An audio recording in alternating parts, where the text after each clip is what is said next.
Hello les guys, c'est la Gogawaz pour une nouvelle vidéo, ou plutôt que dis-je, pour un nouveau podcast. Donc aujourd'hui je voulais vous parler d'une vidéo qui circule un peu sur la toile américaine, parce que c'est vraiment une vidéo polémique.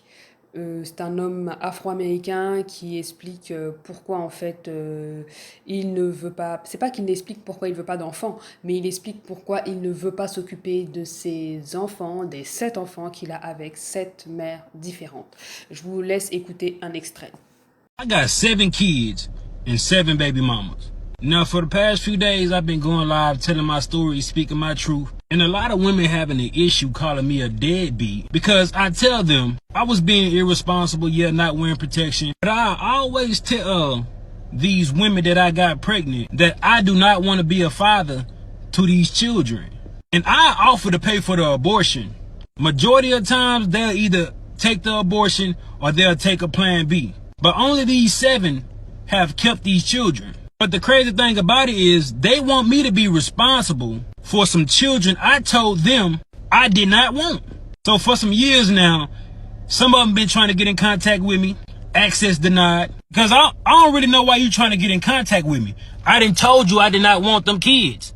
So don't expect me to be responsible financially, emotional, spiritually, mentally, or physically with some kids I do not want.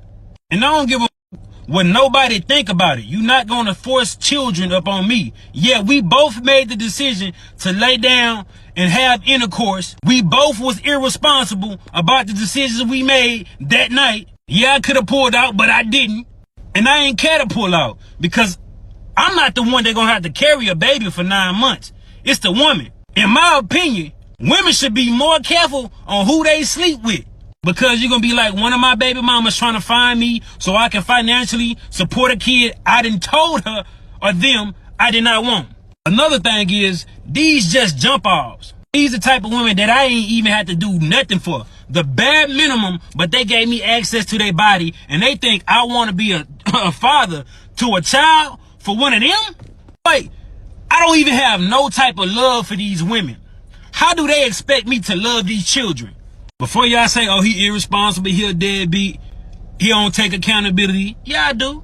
I just don't give a f. You ain't gonna force these children on me when I told you I ain't want them. Yeah, I can offer to pay for abortion, but at what point can I force a woman to go get an abortion? I cannot.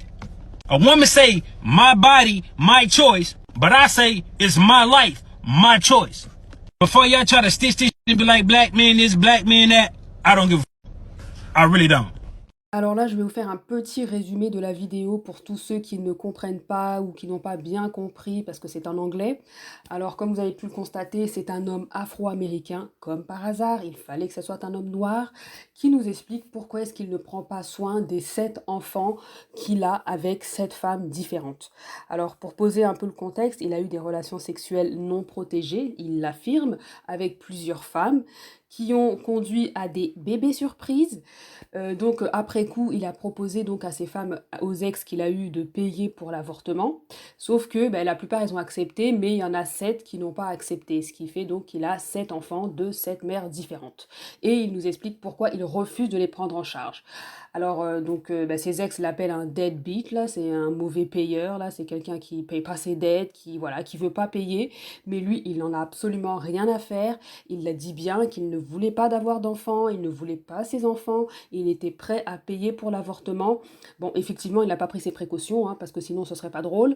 Et il reconnaît quand même dans la vidéo qu'il a eu tort, il prend le blâme, mais pas entier, hein. Il dit aussi, les femmes également, ils étaient 2 cette nuit-là, à ne pas avoir pris leurs responsabilités, à ne pas avoir pris leurs précautions. Mais par contre, il a quand même l'audace de donner des conseils aux femmes, hein. Il nous dit, les femmes devraient faire attention aux hommes avec qui elles couchent parce qu'après, elles se retrouvent enceintes à porter un bébé pendant 9 mois. Ok. Donc, il dit aussi que les ex l'ont contacté, mais que lui, il refuse catégoriquement access denied, parce que il sait très bien pourquoi elles entrent en contact avec lui, hein, il sait très bien, elles veulent en fait qu'il puisse payer les pensions alimentaires, qu'il puisse prendre soin de ses enfants, qu'il puisse être responsable, qu'il puisse avoir aussi une relation avec les enfants, hein.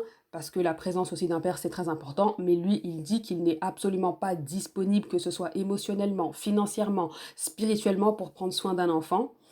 Le pire dans tout ça, c'est qu'il déclare avoir fait le bare minimum.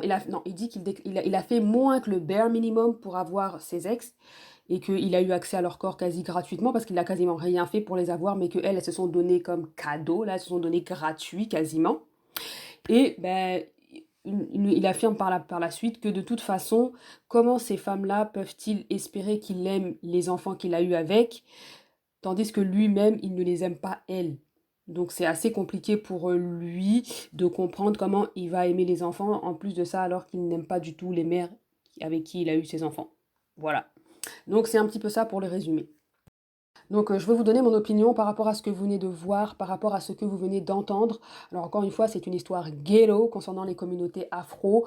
Franchement, en 2023, on a envie d'entendre autre chose. On veut des contes de fées à la Disney. Ils se marièrent et eurent beaucoup d'enfants. Ils s'en allèrent en voyage à Cancun. Ils prirent un jet privé. Tu sais, on veut entendre des belles histoires, là, des choses qui font rêver. Ce genre d'histoire-là, ce genre d'histoire de ghetto, de ratchet, on n'en veut plus. Bon, première des choses, franchement, quand on fait le mal, moi j'estime que quand on fait le mal, on se cache, on ne le fait pas en plein jour. Il n'y a aucun honneur à ne pas prendre ses responsabilités vis-à-vis de ses enfants. C'est même une honte. Tu vois, c'est pas pour rien que les sorciers ils se cachent pour pratiquer la nuit, là, parce qu'ils savent que c'est réprouvé par la morale. Donc ils vont pas aller en plein jour commencer à faire leur sorcellerie. Donc pareil pour toi, quand tu veux pas prendre tes responsabilités vis-à-vis de tes enfants, il n'y a pas d'honneur à ça. Tu t'affiches pas sur Internet, tu fais pas de vidéos pour expliquer le pourquoi du comment. Tu te caches parce que c'est une honte à la fin de la journée. Tu sais, c'est tes enfants, c'est toi qui les as mis au monde, donc tu es responsable. Ce genre de choses, ça ne se dit pas sur la place publique, hein. On ne va pas se vanter sur Internet, on n'affiche pas son visage. On le dit seulement à des personnes de confiance, à des proches. Pourquoi je dis ça? Parce qu'il y a des personnes aussi, à des parents qui ne sont pas capables, de par leur situation, de par leurs conditions, de prendre soin de leurs enfants. Ils ne sont pas capables de les éduquer, de les élever pour x, y raison, parce qu'ils sont dans la consommation, ils n'arrivent pas à s'en sortir, parce qu'ils sont financièrement, ils sont broke, là, ils sont dans la précarité, dans la misère la plus totale. Ils ne peuvent pas s'occuper de leurs enfants, donc des fois ils sont comme obligés de les donner en adoption, ils sont obligés de les remettre à l'aide sociale, là je sais pas comment on peut dire ça, c'est de les mettre dans des familles d'accueil, parce que pour l'instant leur situation ne leur permet pas, je comprends parfaitement. C'est juste qu'ils vont pas se vanter sur les réseaux sociaux, là. Ils vont pas commencer à montrer leur visage et à se vanter en disant ouais moi je m'occupe pas de mes enfants et je m'en occuperai pas et puis voilà et nanana nanana. Ils font pas ça. Voilà. Donc quand tu fais le mal, quelque chose qui est réprouvé par la morale, cache-toi, fais-le en secret, fais-le en silence, mais affiche pas ta tête sur les réseaux, affiche pas ta tête sur Internet. Ensuite de ça, quand on veut pas d'enfant, on prend ses précautions en fait, on se protège. Il existe tellement plein de méthodes contraceptives. Quand on ne sait pas, on consulte son médecin traitant, on consulte un gynéco, mais ou alors au pire on s'abstient. Tu vois, le sexe, c'est pas forcé, là, ne pas avoir de rapport, c'est pas forcé, là, on meurt pas parce qu'on est abstinent. Tu sais, y a pas quelqu'un que j'ai entendu qui est mort parce qu'il était abstinent. Donc, quand on veut pas d'enfant, ben, on prend ses précautions, on est responsable, on est tous des adultes majeurs et vaccinés, rhumatisés 19 pour certains, donc on prend ses précautions. Après ça, ce que je voudrais rajouter, c'est vraiment, mais les filles, en tout cas les femmes qui sont sorties avec ce type et qui lui ont donné des enfants, comment se fait-il que vous arrivez à sortir avec des chats de gouttière? Comment est-ce que vous arrivez à sortir avec des rats d'égout? Le type, c'est un Pookie Ray Ray, un Dusty Ninja. Comment se fait-il que tu lui as donné l'heure, en fait? Je comprends pas. Il faut vraiment m'expliquer. Il n'a rien fait pour te séduire, il n'a rien fait pour t'avoir, il le dit lui-même. Il t'a même pas fait rêver, c'est même pas comme si t'avait donné des cadeaux, il t'avait fait sortir, t'avait fait des voyages, c'est même pas comme si t'avait offert des trucs de ouf. Rien du tout. Il a dit qu'il a même pas fait il a même pas fait le bare minimum pour ses femmes. Mais elles se sont données malgré tout à lui comme ça. Prends-moi cadeau, fais ce que tu veux. Comme si dans un clip de Premier Gaou. Non. Dans quel monde en fait? Dans quel monde? Le gars il a rien fait et toi tu te donnes cadeau. C'est pour ça lui-même qui dit mais comment est-ce que vous voulez que j'aime les enfants que vous m'avez donnés alors que moi-même je vous aime même pas vous? Tu sais, Je pense que là, il y a vraiment un problème d'estime de soi, un problème de confiance en soi, un problème d'amour de soi surtout. Parce que c'est pas possible de se sous-estimer autant, de se dégrader autant. Un gars, il t'a rien prouvé, il t'a rien donné, il t'a rien offert, il t'a même pas fait rêver. Non, mais en vrai, tu sais, il t'a même pas fait un voyage de malade et tout. T'as fait un gros voyage de ouf. Vous êtes parti à Cancun, vous avez pris un jet privé, un hélicoptère. Tu sais, des choses que tu peux dire, ok, t'as offert un gros diamant, t'as offert des robes de malade et tout. Il a même pas fait ça. Et toi, en plus de ça, tu te donnes à lui, ok. Mais en plus, tu lui fais un bébé cadeau, quoi. Un bébé surprise. À quel moment? Dans quel monde? Depuis quand on fait des enfants cadeaux? Moi, je comprends pas. Parce que moi, je me dis, tu sais, quand tu travailles, tu as un contrat avec ton employeur. Il te dit, voilà, je t'embauche pour tel travail, à tel poste, tu vas faire tel nombre de tâches pendant tel nombre d'heures et je te payerai tant. Tu sais, il y a un contrat, c'est clair, net, précis, c'est bien défini. Quand tu habites quelque part, tu as un contrat de bail avec ton locateur. Il te dit, OK, tu vas pouvoir occuper les lieux tant et aussi longtemps que tu me payes mon loyer et que tu respectes la vie en communauté, je sais pas, la vie de comment ça se passe dans ton immeuble ou dans l'appartement dans lequel tu habites. Quand tu achètes une voiture à crédit, le créancier, il te dit, ben, tu vas pouvoir utiliser la voiture et à la fin, il va te revenir tant et aussi longtemps que tu fais tes paiements. Si par exemple tu manques un paiement, ben je peux venir récupérer mon bien, je peux venir le saisir. Quand tu veux avoir accès à Internet, ben tu souscris un contrat avec un fournisseur d'accès Internet. Et il te dit, ok, moi je t'offre Internet, puis toi en échange tu me payes. Alors depuis quand? Alors comment se fait-il alors que pour un enfant, il n'y a même pas de contrat entre les partenaires? Alors qu'un enfant, c'est quand même avoir un enfant et éduquer un enfant, c'est quand même plus lourd de conséquences que de ne pas payer sa facture internet, que de ne pas payer, de louper un paiement sur son auto, de ne pas payer son loyer. Alors oui, si tu payes pas ton loyer, à un moment donné, t'es dehors, mais bon, il y a la trêve hivernale, tu comprends ce que je veux dire. C'est beaucoup plus lourd de conséquences. Alors comment se fait-il que on fait un enfant comme ça, à quelqu'un qui ne nous a rien prouvé, à quelqu'un avec qui on n'a pas eu d'accord écrit, d'accord signé, on n'a rien. Comment se fait-il, comment est-ce possible? Alors vous allez me dire, ouais, mais moi, c'est pas tout le monde qui veut se marier. Ok, faites ce que vous voulez, mais au moins, il faut avoir un contrat. Tu sais, il y a le Pacs qui existe, il y a les contrats de vie commune qu'on signe chez le notaire, mais on fait quelque chose en fait. Surtout quand ça implique un enfant. Bon, après, à la fin de la journée, c'est sûr, hein, ça sert à rien d'aller raisonner ce type. Il l'a dit, il don't give a F.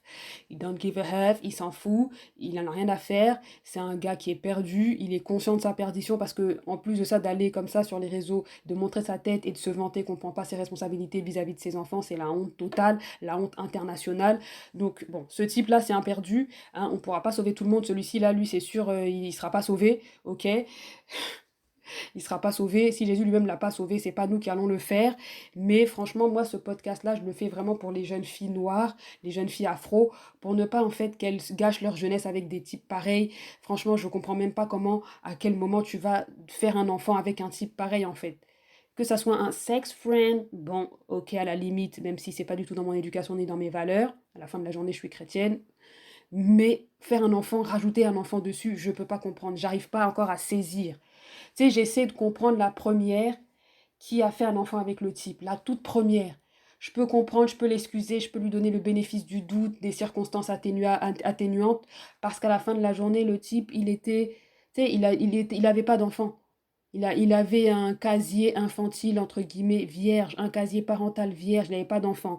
Donc je peux comprendre que peut-être qu'ils se sont aimés, peut-être que ça n'a pas fonctionné, peut-être qu'ils ont essayé de vraiment fort, qu'ils avaient planifié de se marier, qu'ils avaient planifié de vivre ensemble, qu'ils avaient planifié tout ça, et puis que finalement ça n'a pas fonctionné, mais en plus de ça, il y a eu bébé surprise. Donc bon, elle a décidé de le garder. Ok, je peux comprendre. Je peux comprendre que la deuxième, même si c'est un petit peu plus compliqué, qu'elle se soit dit, ouais, il a un enfant avec une femme, ça arrive des erreurs, c'est pas toutes les relations qui fonctionnent, c'est pas toutes les relations qui se finissent bien, on a tous droit à une seconde chance, à plus à notre âge, on a tous au moins un enfant, je peux comprendre toutes ces excuses, toutes ces raisons. Je me dis, bon, ok, il a une première relation, ils ont eu un enfant, ils ont essayé, ils se sont mis en couple, ça n'a pas fonctionné. Bon, ok, la deuxième, ça ira mieux. Je peux comprendre la première et la deuxième, mais la troisième. Le gars, il a déjà deux enfants avec deux mères différentes. Toi, tu viens te rajouter pourquoi? What do you expect? la quatrième. Il a déjà 3 enfants avec 3 mères différentes. Toi, qu'est-ce que tu t'attends à quoi? Il va changer dans quoi? Il va te donner quoi? Je comprends pas comment les 3, 4, 5, 6, 7, elles ont pas réussi. Enfin, elles se sont dit dans la tête que oui, je vais avoir un enfant avec ce type. J'arrive pas à comprendre en fait leur raisonnement pour, euh, pour admettre ça et pour avaliser ce fait-là et même mettre au monde l'enfant. Le type là, il t'a rien donné. Toi-même, il te donne rien. Tu penses que c'est à ton enfant qui va donner quelque chose? Toi-même, pour toi-même, il a rien fait. Est-ce que tu penses que c'est à ton enfant qui va faire quelque chose? Voilà, donc franchement, il faut vraiment m'expliquer. J'ai vraiment pas compris. Je pense que, comme je vous ai dit, il y a vraiment un gros problème aussi d'amour de soi, d'estime de soi avec ces femmes. Je veux pas les juger, mais à la fin de la journée, c'est quand même, c'est terrible parce qu'il y a la vie d'un enfant qui est en jeu. Et là, il y a la vie de 7 enfants qui sont en jeu. Et franchement, c'est pas du tout drôle. Et en plus de ça, mais ce qui m'a encore plus choqué, c'est que le gars, il est entitled, mais de ça, mais un entitlement qui ne dit pas son nom. Tu sais, je me dis, des fois, quand t'es en tort, tu fermes ta bouche. Quand tu es en faute, là, quand tu es en tort, tu donnes pas de conseils, tu te permets pas de donner des conseils aux gens, tu te permets pas de commencer à critiquer, ah oui, à monter sur tes grands chevaux. Mais le type là, il est dans le tort, il est même responsable, c'est lui le premier responsable, c'est lui qui est là, avec son bangala vagabond là, qui est là en train d'imprégner plein d'autres femmes, et c'est lui qui se permet de donner des conseils en disant que oui, les femmes devraient quand même vérifier avec qui elles ont des enfants, avec qui elles sortent, parce qu'à la fin de la journée, c'est elles qui ont les enfants, c'est elles qui sont enceintes pendant 9 mois. Même si c'est vrai que dans le fond, il a raison, hein, on va se dire la vérité, dans le fond, il a raison. Mais en fait, tu te permets pas de parler, en fait. Tu te tais, tu ouvres pas ta bouche, t'es dans le tort. T'as fait du mal. Tu prends même pas tes responsabilités vis-à-vis de tes enfants. Pourquoi est-ce que tu ouvres ta bouche? Tu sais, quand on est fautif, là, on humble yourself, on ferme sa bouche et on se tait. On reconnaît ses erreurs et on ne se permet pas, on ne se donne pas l'autorisation de parler sur les autres. Mais lui, non. Non, lui, voilà, il se permet de donner des conseils alors que lui-même, il est en tort, hein. Lui-même, il prend pas soin de ses enfants. Il a 7 enfants avec 7 femmes différentes, mais c'est pas son problème, hein. Il s'en fout. En plus, il dit, ouais, je ne suis pas disponible émotionnellement, je ne suis pas disponible financièrement, je ne suis pas disponible spirituellement. Les femmes, ces femmes-là, mes ex, elles viennent et elles essaient de rentrer en contact avec moi. Je sais pourquoi elles rentrent en contact avec moi, mais moi, access denied, j'ai pas le temps, je suis pas là pour ça, I don't give a huff. Franchement, c'est la honte. C'est une honte phénoménale. Donc, ce que je voulais dire par rapport à ça, c'est que la conclusion, c'est que franchement, ayez un peu de honte, ayez un peu de gêne, ayez de la dignité. Quand vous faites quelque chose qui est réprimé par la morale, n'allez pas vous vanter sur Internet, n'allez pas à la face du monde pour vous justifier, pour commencer à vous vanter. Franchement, cachez-vous, cachez-vous, hein, cachez-vous. Ne soyez pas comme ce type qui est né avant la honte. Si vous voulez pas d'enfants, protégez-vous, c'est la moindre des choses, ou alors abstenez-vous, si vous voulez pas avorter, voilà, abstenez-vous, on meurt pas d'abstinence. Ensuite, pour les filles, franchement, on ne donne pas l'heure, on ne donne pas l'heure au Dusty Ninja, au Pookie Ray Ray, on a un minimum d'estime de soi, hein, et si on n'en a pas, on travaille sur soi. Moi, je dis toujours, quand on ne veut pas, je veux dire, quand on ne s'aime pas, au moins on a pitié de soi. C'est-à-dire, quand on ne s'aime pas, au moins on a pitié de soi. C'est-à-dire que quand on n'a pas envie de faire des efforts pour lever up, quand on n'a pas envie de faire des efforts pour progresser, pour avancer, quand on n'a pas envie d'avoir des objectifs, de travailler dessus, bah, au moins on ne se met pas des bâtons dans les roues. Au moins on ne se tire pas une balle dans le pied. Au moins on a pitié de soi. C'est ça que ça veut dire. Quand on ne s'aime pas, au moins on a pitié de soi. Franchement, arrêtez de vous tirer des balles dans le pied. Parce qu'avoir un enfant, avant d'avoir un enfant, il faut s'assurer d'être stable. Il faut s'assurer d'être stable, financièrement parlant, émotionnellement parlant, maritalement parlant, spirituellement parlant. Tu sais, un enfant, c'est pas un jeu, c'est pas une poupée. Quand vous faites un enfant, c'est le destin d'un être humain que vous avez entre les mains. Donc merci d'en prendre soin et de faire attention. Et franchement, j'ai une petite pensée donc pour ces enfants, ces 7 enfants. Franchement, ça va être triste quand ils vont grandir et qu'ils vont voir les vidéos de leur père et tout qui est là en train de dire ouais, moi je m'en fous, je suis pas disponible, j'ai pas, je veux pas m'en occuper. Franchement, c'est triste pour eux, franchement, parce qu'ils partent ils partent à -100 là dans la vie. Là, je sais pas si vous comprenez quand on dit que les statistiques au niveau des foyers, des mères, des familles monoparentales, les statistiques au niveau de la délinquance, les statistiques au niveau du décrochage scolaire, ce sont tous des parents, ce sont tous des enfants qui n'ont pas leurs parents, leur père, surtout dans leur vie. Et là, franchement, ils partent vraiment avec un très gros désavantage. Donc franchement, c'est triste. C'est vraiment triste, mais qu'est-ce que vous voulez? Vous n'agissez pas ainsi. Finalement, c'est un petit peu ça, c'est la conclusion. C'est de faire attention, d'avoir de la gêne, d'avoir de la dignité, de se protéger, de ne pas aller avec des Dusty Ninja, des Pookie Ray Ray, de ne pas leur faire d'enfants, puis avant d'avoir des enfants, d'être stable financièrement, émotionnellement, maritalement, spirituellement et de tous les côtés. Voilà. Donc dites-moi ce que vous en pensez, commentez, partagez, likez et on se revoit pour une prochaine vidéo. Bye.